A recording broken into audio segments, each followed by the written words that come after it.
تصور میں مدینے کی گلی ہو. صلی علی رسول کریم. اما بعد اعوذ باللہ من الشیطان الرجیم. بسم اللہ الرحمن الرحیم. قدر جناب قدر اور میرے مکتب ساتھیوں، السلام علیکم.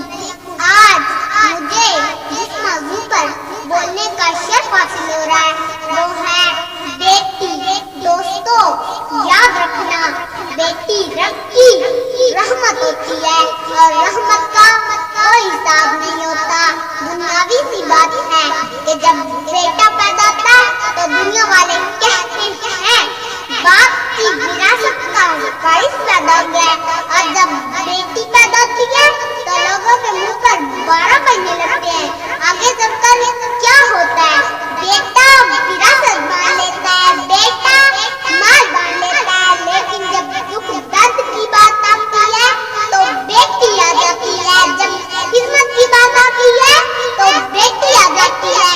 اللہ تعالیٰ قرآن مجید میں فرماتا ہے کہ جب بیٹا پیدا ہوتا ہے تو اسے میں کہتا ہوں جا اپنے باپ کا بازو بن جا، اور جب بیٹی پیدا ہوتی ہے تو اسے میں کہتا ہوں مجھے اپنے خدا ہونے کی قسم میں تیرے باپ کا خود بازو ہوں.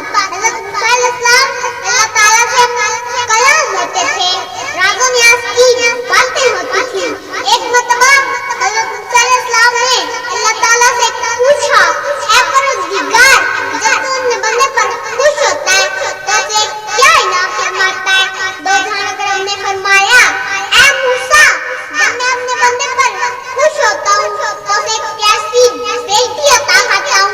دوسری بار پھر پوچھا اے پروردگار، جب تو اپنے بندے پر اس سے ہی زیادہ خوش ہوتا ہے تو اسے کیا انعام فرماتا ہے؟ دو جہان کرم نے فرمایا اے موسیٰ، جب میں اپنے بندے پر اس سے ہی زیادہ خوش ہوتا ہوں تو اسے دوسری بیٹی عطا کرتا ہوں. تیسری بار پھر پوچھا اے پروردگار، جب تو اپنے بندے پر بہت ہی زیادہ خوش ہوتا ہے تو اسے کیا انعام فرماتا ہے؟ دو جہان کرم نے فرمایا اے موسیٰ، جب میں اپنے بندے پر بہت ہی زیادہ خوش ہوتا ہوں اور میری خوشی کی انتہا نہیں رہتی اور میں اسے تیسری بیٹی عطا کرتا ہوں. حدیث نبی صلی اللہ علیہ وآلہ وسلم ہے کہ اللہ تعالیٰ نے جس شخص کو 2 یا 3 بیٹیاں دی، انہوں نے اچھی طریقے سے پرورش کی تو قیامت کے روز وہ جنت میں ساتھ ایسے ہوگا جیسے 2